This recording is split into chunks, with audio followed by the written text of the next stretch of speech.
Salam sejahtera, terima kasih karena bersama dengan saya di Nazilin Unity Channel. Akhirnya, Perikatan Nasional dedah 7 syarat peruntukan ahli parlimen pembangkang. Ramai netizen yang kata, betulkah apa yang mereka baca ini? Kerana sebelum ini, menurut Taqiyuddin Hasan, beliau kata MOU yang diberikan oleh, draft MOU yang diberikan oleh kerajaan, kata Taqiyuddin, terasa seperti pelik. Ada seorang penganalisis politik blogger dalam ruangan blog beliau, artikel beliau kata, kalau terasa pelik, janganlah terima MOU tersebut. Apalagi nak bising-bising kan? Kalau tak rasa sesuai atau pelik, janganlah terima. Itu je. Tapi tak apa, kita nak tengoklah apa kononnya isi 7 syarat peruntukan ahli parlimen pembangkang yang didedahkan oleh Taqiyuddin ini. Sejauh mana ia benar, jom kita dengar. Kadang-kadang banyak juga yang betul, ada juga yang tak betul, macam-macam lah kan. Sokongan kepada kerajaan hingga tamat penggal parlimen ke-15 dan perkara berkaitan bangsa, agama dan raja 3R. Antara 7 syarat digariskan kerajaan perpaduan kepada ahli parlimen Perikatan Nasional untuk mendapatkan peruntukan. Ketua WIP Perikatan Nasional, Datuk Seri Taqiyuddin Hasan berkata, isu membabitkan pengisytiharan harta turut terkandung dalam draft memorandum persefahaman MOU tersebut, namun 4 lagi tidak didedahkan. Ahli Parlimen Kota Baru itu turut menyifatkan kandungan MOU memorandum persefahaman tersebut sebagai pelik. Kata Taqiyuddin, MOU adalah obligasi-obligasi kerajaan dan pembangkang dan jumlah yang dikatakan nak diberi kepada pembangkang tidak disebut. Saudara, perkara yang mau kita ulas pertama sekali ialah MOU ini adalah daripada kerajaan. Kerajaanlah yang menentukannya.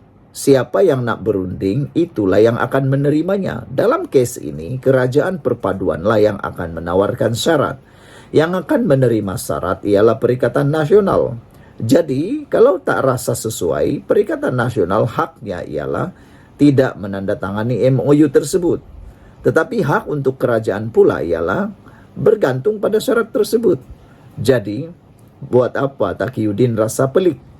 Itu kan hak kerajaan untuk menentukan syaratnya. Takkanlah Perikatan Nasional pula yang menentukan syaratnya. Itu sudah terbalik. Silap-silap hari bulan, kalau Perikatan Nasional pun menjadi kerajaan dan katakanlah pembangkang adalah sekarang ini ialah kerajaan perpaduan, pasti Perikatan Nasional juga akan memberikan MOU syarat-syarat yang lebih pelik-pelik lagi. Itu sudah tentu sebab itu hak mereka. Kedua, berkait dengan sokongan kepada kerajaan, sesuailah apa yang diminta oleh kerajaan supaya tujuannya menstabilkan negara, politik negara. Kerana selagi ada cubaan untuk menjatuhkan kerajaan di tengah penggal, selagi itulah kerajaan Malaysia ini tidak stabil dan tidak akan diminati oleh pelaburan langsung asing. Yang kita mahu ialah kestabilan, bukannya sekadar kuasa, tapi kestabilan. Siapa suruh? Seringkali, selalu sangat meratib kononnya akan tumbang negara Malaysia, kerajaan Malaysia akan tumbang-tumbang dari dahulu sampai sekarang. Dari bulan 1, bulan 2 sampai bulan 13, bulan Disember sampai bulan Disember bulan 13 pun mereka janji, tapi tak tumbang-tumbang lagi. Perkara yang kedua yang dikatakan sebagai isi dalam kandungan MOU itu berkait dengan perkara bangsa, agama dan raja. Ini pun paling sesuai. Netizen paling setuju perkara ini. Jangan lagi disentuh oleh Perikatan Nasional berkait dengan bangsa, agama dan raja. Lihat, sudah berapa pemimpin Perikatan Nasional yang didakwa atas dakwaan hasutan. Yang paling besar sekali kesnya ialah melibatkan Raja-Raja Melayu ialah Sanusi Maknor yang sekarang ini sedang menghadapi akta hasutan, dan yang terkini pula ialah Muhyiddin Yassin yang turut terkena dakwaan akta hasutan apabila dilihat seperti memperlekeh dan mengkecilkan kebolehan Ketua Duli Yang Maha Mulia di Pertuan Agong ke-16 dalam memilih Anwar Ibrahim sebagai Perdana Menteri. Perkara yang seterusnya adalah tentang ini lagi yang paling disukai oleh netizen, yaitu berkait dengan pengisytiharan harta. Saudara-saudara sekalian, paling disukai oleh netizen ialah apabila isu tentang memorandum pengisytiharan harta turut terkandung di dalam MOU tersebut. Kalau tiada yang disembunyikan harta, kenapa harus takut? Kalau tiada disembunyikan harta di mana-mana, kenapa harus takut untuk isytiharkan harta? Orang yang takut itu hanyalah orang yang mungkin menyembunyikan sesuatu. Mungkin mereka takut kedapatan mempunyai harta yang tersembunyi. Tapi kalau tiada harta yang tersembunyi, buat apa nak takut buat pengisytiharan harta? Lebih penting lagi, bukan sekadar pembangkang Perikatan Nasional yang harus mengisytiharkan harta, tetapi kerajaan perpaduan, menteri-menteri, ahli-ahli parlimen, semua adun yang ada di Malaysia wajib mengisytiharkan harta. Kerana semua penjabat awam di Malaysia juga wajib mengisytiharkan harta. Jadi ahli parlimen dan adun pun sebenarnya penjawat awam. Mereka juga wajib untuk mengisytiharkan harta mereka. Jika tidak, ini akan membawa masalah yang besar kepada Malaysia. Disitulah terjadinya menyembunyikan harta, tidak membayar cukai dan merugikan Malaysia. Saudara-saudara sekalian, apa yang penting di dalam MOU ini ialah apabila Taqiyuddin kata ada disebut pengisytiharan harta. Kami pun tak faham kenapa ahli parlimen bukan kerajaan kena isytihar harta. Itu pun tak faham. Saya hairan juga lah. Kan nak isytiharkan harta tu supaya tiada harta yang tersembunyi. Dan iya, kalau ada harta mesti bayar cukai kan. Tapi tak tahu kenapa Taqiyuddin kata pengisytiharan harta, kita pun tak faham kenapa ahli parlimen bukan kerajaan kena isytihar harta. Takkanlah ahli parlimen kerajaan saja perlu mengisytiharkan harta. Pembangkang pun patut jadi isytiharkan harta. Itu penting. Kata Taqiyuddin, sedangkan ia hanya perlu melibatkan anggota pentadbiran kerajaan sahaja, seperti timbalan Perdana Menteri, Menteri dan timbalan Menteri. Sebenarnya netizen kata semua ahli parlimen dan adun patut mengisytiharkan harta. Taqiyuddin juga berkata, Taqiyuddin berkata demikian ketika sidang akbar selepas sidang kemuncak SG4. Turut hadir Ketua Panel Penasihatnya, Tun Dr. Mahathir Mohamad. Mengulas lanjut, Taqiyuddin yang juga Setiausaha Agung PAS berkata, surat berkenan diterima pembangkang pada 6 Ogos lalu dan keputusan mengenai akan dibuat bulan ini sebelum Parlimen bersidang. Sekian untuk kali ini. Jangan lupa tinggalkan komen anda, tekan butang subscribe. Kita jumpa lagi. Bye-bye. Salam sejahtera. Terima kasih kerana bersama dengan saya di Nazilin Unity Channel. Pengumuman SG4 oleh Tun Mahathir Mohamad bersama dengan 4 menteri besar pimpinan Perikatan Nasional di 4 buah negeri bersama dengan Hadi Awang hari ini cukup menggemparkan Malaysia. Yang menggemparkan bukan sahaja keterlibatan Tun Mahathir di dalam rancangan kekayaan 4 negeri Perikatan Nasional ini, tetapi yang cukup menggemparkan ialah kalau anda lihat dalam laporan Malaysia kini, kita dapat lihat antara orang yang dijemput hadir di dalam pelaksanaan SG4 ini ialah, dalam gambar yang hadir VIP ialah Menteri Besar Perlis, Menteri Besar Kedah dalam gambar yang anda boleh lihat, Hadi Awang, Muhyiddin tiada.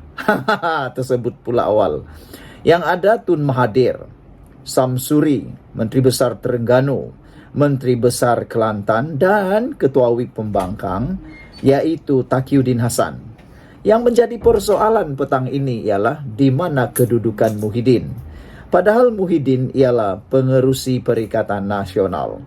Bukankah 4 buah negeri yang ditakbir oleh PAS ini dikuasai bersama oleh Perikatan Nasional, dimenangi bersama oleh Perikatan Nasional? Yang serba sedikitnya pasti ada sumbangan dari Parti Bersatu, dan lebih daripada itu ialah Perikatan Nasional ini pengerusinya ialah Muhyiddin Yassin. Kenapa dalam pelaksana SGVO ini tiba-tiba tiada Muhyiddin Yassin? Adakah ini adalah simbolik bahwa Muhyiddin Yassin telah berjaya diketepikan, dicampak jauh-jauh daripada Perikatan Nasional? Aduh, agak mengecewakan dan agak menyedihkan juga. Apabila kita melihat di dalam gambar paparan yang kita lihat sekarang ini, semasa pengumuman ataupun pelancaran SG4 yang mana dikatakan untuk berkongsi kekayaan bersama antara 4 negeri yang dikuasai Perikatan Nasional, yaitu Kelantan, Terengganu, Kedah dan Perlis. Yang mengecewakan netizen sebenarnya ialah di mana kelibat Muhyiddin di dalam pelancaran tersebut. Takkanlah Muhyiddin yang selaku pengerusi Perikatan Nasional tidak pula dijemput, walhal negeri ini bukan sahaja dikuasai oleh PAS, tetapi dikuasai juga oleh Parti Bersatu. Sedih juga memikirkan nasib Muhyiddin Yassin, terabai, tersisih, dan dicampak daripada gabungan politik ini. Lihat saja, yang diangkat menjadi ketua penasihat ketua penasihat kepada SG4 ini ialah Tun Mahathir Mohamad. Kenapa bukan Muhyiddin? Kenapa bukan Muhyiddin yang selaku pengerusi kepada Perikatan Nasional ini? Pertama, seakan-akan tidak dijemput. Yang kedua pula, tidak pula menjadi penasihat. Yang diangkat pula Mahathir, yang selama ini adalah musuh politik utama Parti PAS. Ada netizen kata, adakah ini adalah simbolik terang-terangan daripada PAS bahwa PAS sebenarnya tidak memerlukan Parti Bersatu, apalagi Muhyiddin? Adakah ini menunjukkan bahwa Parti Bersatu dan Parti PAS sebenarnya ada masalah dalaman? Kesian jugalah kan, ada netizen yang kata, mungkin ini alamat awal, mungkin ini petanda awal, Perikatan Nasional tidak akan mampu bertahan sehingga PRU yang ke-16. Ada yang menjangka PAS mungkin akan ditinggalkan keseorangan, tidak mustahil Bersatu akan bergabung dengan Kerajaan Perpaduan. Yang paling mungkin ialah Bersatu yang mungkin akan menyebelahi Kerajaan Perpaduan. Semua perkara kalau dalam politik boleh saja, tiada yang mustahil. Tapi untuk PAS bersama dengan kerajaan, seakan-akan hampir mustahil. Kerana PAS tidak langsung suka dengan DAP. Jangan-jangan PAS akan bersendirian lagi. Persoalan terakhir ialah, sejauh mana Mahathir boleh menjadi penasihat kepada 4 buah negeri ini dalam SG4? Adakah Tun Mahathir masih mempunyai bisa dan masih mempunyai kaliber, masih mempunyai kualiti seperti dahulu di waktu beliau masih kuat dan sehat? Kerana sekarang ini kita tahu Tun Mahathir dah berkali-kali masuk IJN dengan usia yang sudah terlalu tua. Mampukah lagi Mahathir menghadiri setiap mesyuarat yang diadakan sebagai penasihat? Tun Mahathir patut menyertai mesyuarat itu. Kenapa bukan Muhyiddin yang dilantik? Kenapa bukan Muhyiddin yang dijadikan VIP dalam SG4? Adakah Tun Mahathir masih mampu menarik pelaburan asing, langsung asing, seperti dalam pengaruhnya sebelum ini? Ramai netizen kata musimnya itu sudah berubah. Seperti musim-musim juga, musim Tun Mahathir sudah pun tamat dan tidak relevan lagi kata mereka. Sekarang ini pelaburan asing, langsung asing, ini tertarik kepada kepimpinan Anwar Ibrahim melalui Kerajaan Perpaduan. Saudara-saudara sekalian, memang kita ulang lagi, agak menyedihkanlah di dalam pelancaran SG4 ini, kelihatan tidak ada kelibat langsung daripada Parti Bersatu.